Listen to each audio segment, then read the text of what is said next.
travailler chaque fois comme si c'était son papa ou sa maman.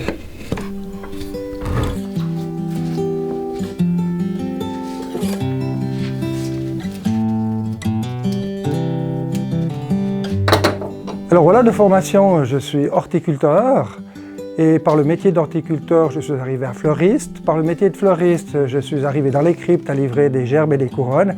Et un jour, un pommes m'a remarqué, m'a demandé si je pouvais lui donner un coup de main.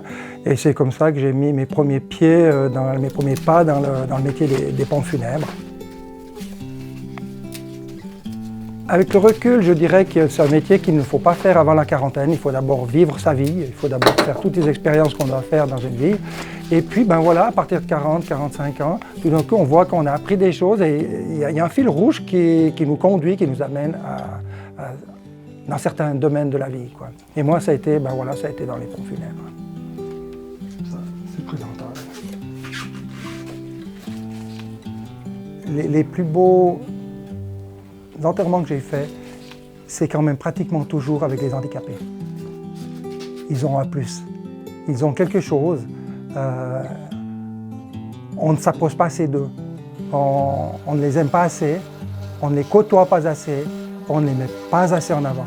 Mais aux enterrements, on a des hommages, mais qui sont juste magnifiques. Et chaque fois, surtout pour les handicapés, il y a quelque chose de magique qui se passe.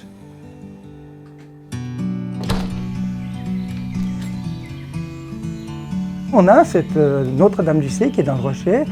Moi, j'y vais presque toujours pour dire merci, pour remercier de tout ce que j'ai. Et je m'arrête à chaque station, je réfléchis à chaque station.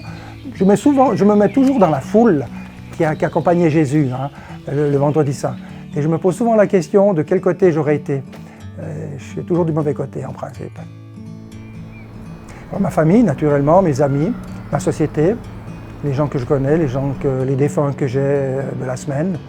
Et voilà, toutes ces choses-là, je les porte dans la prière.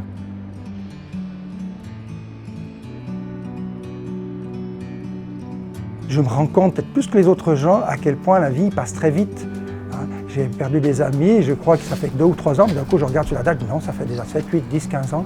Et puis tout d'un coup on se dit, mais l'important c'est pas d'accumuler de l'argent, l'important c'est pas de faire beaucoup de choses. L'important c'est de vivre l'instant présent, de donner du corps à l'instant présent. C'est ça qui est important. Et alors à travers la mort, voilà, ben oui, on réalise ces choses-là.